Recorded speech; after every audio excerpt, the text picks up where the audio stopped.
Thank you so much for joining me for this bonus mini Thanksgiving Day episode of Killafornia Dreaming. I hope to have it up and ready for the holiday. I'm kind of lagging a little bit getting it put together. And I hope all of you are having a fantastic Thanksgiving with your families.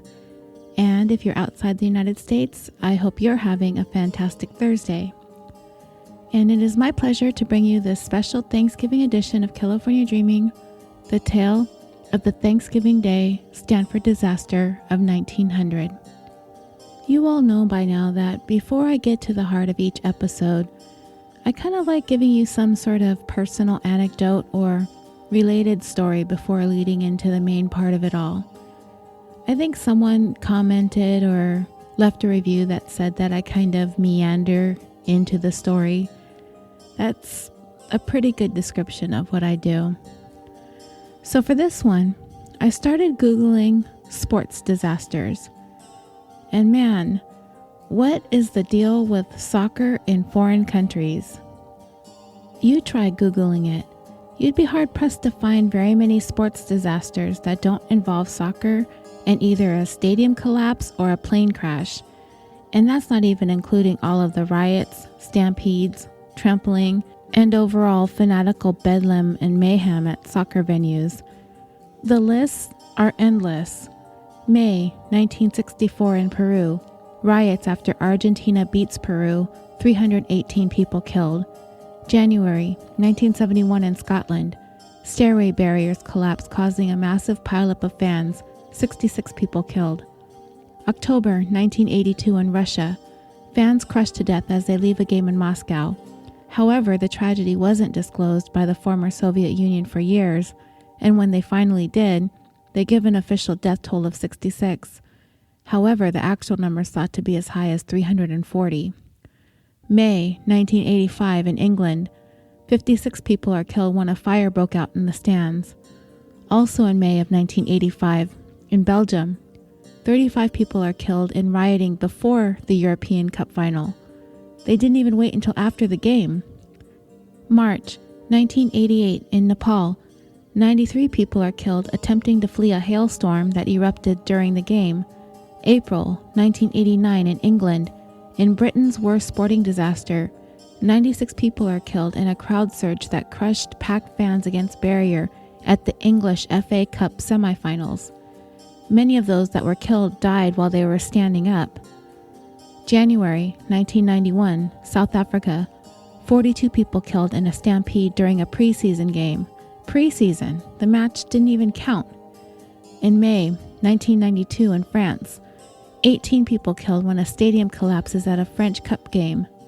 October 1996 in Guatemala, 80 people are killed as an avalanche of fans tumble down seats and stairways at a World Cup qualifying match. Fake tickets brought more people into the stadium than it could hold. April 2001, South Africa. 43 people crushed to death when soccer fans try to force their way into Johannesburg Ellis Park Stadium during a South African League match. May 2001 in Ghana. 126 people killed when chaos erupts after police fire tear gas at fans who were tearing up stadium seats. March 2009, Ivory Coast. 19 people killed in a stampede before a World Cup qualifying match. And in February 2012 in Egypt, 73 people killed when fans riot after a local team upsets one of Egypt's most successful clubs. I Googled soccer disasters in the United States, but I could not find anything. I'm assuming it's due in large part to the fact that fans aren't as passionate about soccer here in the United States as they are in other countries. It's not the kind of football Americans tend to gravitate towards.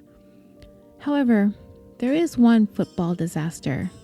And by football, I'm talking about American football, not soccer.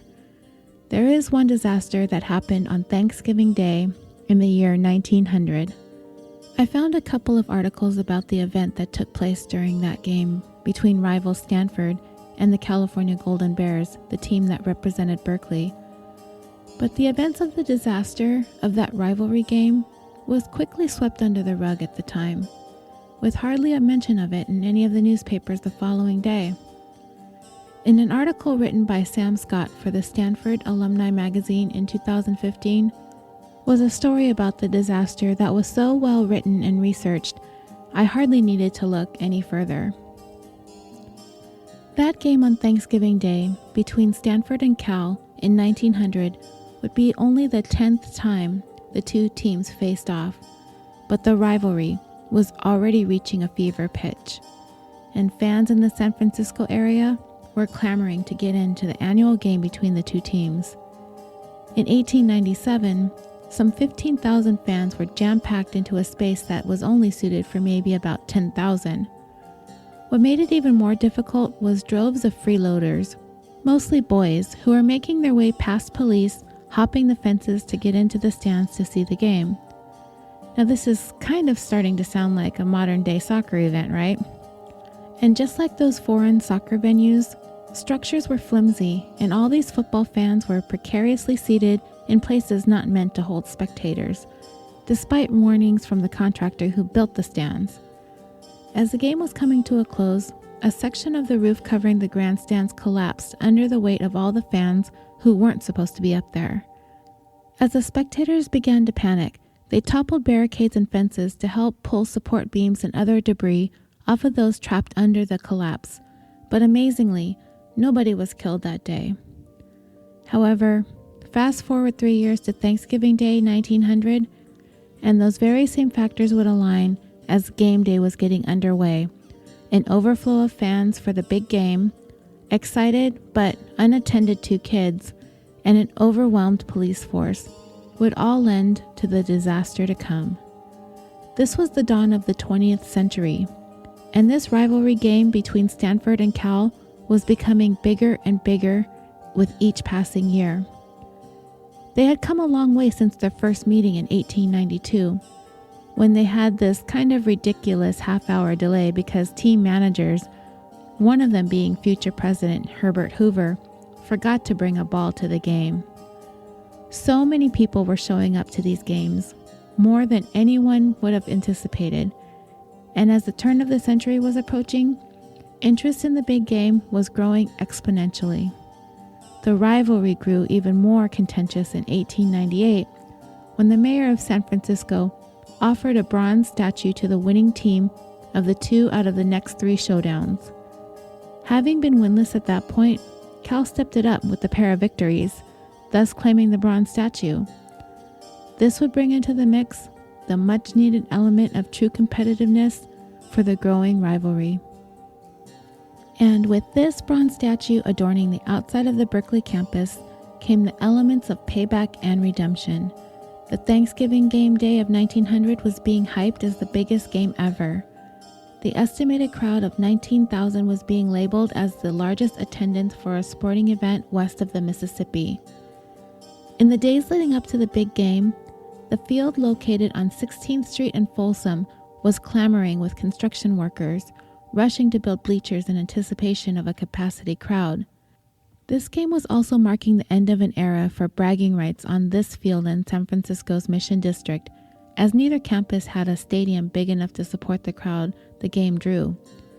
But this was going to be the last game played there on Thanksgiving. After this one, it was scheduled to be played at alternating campuses and earlier in the season to avoid the holiday. This was going to be the last time this game was going to be held on this field on Thanksgiving. What you also need to know about this Mission District is that it's mostly a working class neighborhood that was home to a new industrial establishment, the San Francisco and Pacific Glass Works, a building that overlooked the north side of the playing field. It was set to become the largest glassworks plant west of Chicago, and a place that would employ approximately 750 people. The furnace that was located at the factory, an enormous enclosed brick configuration that had been reinforced to be able to sustain temperatures of 3,000 degrees Fahrenheit or roughly 1,650 degrees Celsius. The glassworks factory had been scheduled to begin operations the Monday following Thanksgiving. Inside was 15 tons of molten glass churning at that scorching temperature. Adjacent to the factory, the stands began to fill at approximately 10:30 in the morning, 4 hours before kickoff time. Fans were coming in by train, boat, and carriage, and in the standing room only section, they were jam-packed, filling every single bit of available space. For the fans that were unable or unwilling to pay the $1 ticket, they were scrambling to look for an alternative way to get into the game. If they were crawling under fences, they were quickly chased away. One tried climbing the water tower nearby, but that view was obstructed. There was, however, a throng of eager fans making their way into what seemed like the perfect vantage point, the Glassworks building. The superintendent of the plant had been warned of the chances of people trying to get to the top of the Glassworks building to try and view the game from there. Organizers of the game had even given him 6 free tickets in exchange for ensuring that nobody gets on the roof. But either this guy didn't take the warning seriously, or he misjudged the integrity of the building. Whatever he did not keep spectators off the roof. There was speculation that the watchman he had hired decided to charge admission to the roof for a fee. At any rate, there was a sudden rush to get onto the factory grounds, and soon that crowd was out of control. So anxious to make it up to the roof before kickoff, kids were making their way through the fence in droves. Within minutes, the roof was filled with fans. By some counts, there were approximately 400 people up there, many of them standing on the building's ventilator, a section of corrugated iron roofing that is approximately 72 feet long by 8 feet wide, or 22 meters long by 2.5 meters wide. This ventilator was where the heat escaped the furnace. The view from the roof was incredible. From there, one could see the entire football field. Unfortunately, what these people on the roof didn't know, that the building was actually rather flimsy, and it was constructed to basically hold no more weight than its own. Those who could tell and became aware of the fragile structure quickly made their way down, but mostly those that were up there were stuck. The crowd wasn't about to make way for anyone to get down. As the game started, the Glassworks officials tried to get help by calling police headquarters, but they were transferred to a substation. They were told to talk to the lieutenant, who was actually at the game, but when they tried, police officers patrolling the outside of the stadium would not let them in. There were 60 officers assigned to the game, 40 on the inside and 20 on the outside. So, it's likely they would not have been able to do much to help get the crowd of spectators off the roof of the Glassworks factory anyway. 20 minutes into the game, the crowd was going wild as Cal was making its way deep into Stanford territory for the first time in the game. Suddenly, there was a crashing sound coming from the north side of the field, bringing the game to an immediate halt. All eyes were cast in the direction of the crashing sound. Players stood still on the field, glancing that way as well. It wasn't exactly clear as to what had happened, but according to one account of that moment, it seems a Berkeley fan, afraid of this being a Stanford diversion tactic, shouted, "It's a job," and suddenly, everyone's attention was back to the game, and it would continue on, as if nothing had happened. The school's marching bands and cheers from the fans drowned out all of the screams and the terror that was transpiring right next door. The roof of the Glassworks factory had collapsed under the weight of all those spectators standing atop it. Those who were the first to fully comprehend what exactly was going on there were those who had just come down from the roof, having barely escaped becoming a part of the tragedy themselves. An employee of the factory had been inside raking the fire when the roof caved in and people began falling all around him, barely missing him. He attempted to quickly get those who had fallen atop the actual furnace with a large poker, while another employee ran to turn off the oils that fed the fire inside the furnace. It was estimated that the surface temperature of the furnace was approximately 500 degrees Fahrenheit, or 200 degrees Celsius. The article goes into some details as to what witnesses saw as people fell and landed on the furnace, but I'm not going to get into too many of those details. Despite the fact that the furnace was located on the furthest side of the building away from the football field, and most of the spectators had crowded over to the one side closest to the field, there was still a 50-foot fall that could easily kill someone just the same, especially if they were hit by other falling spectators.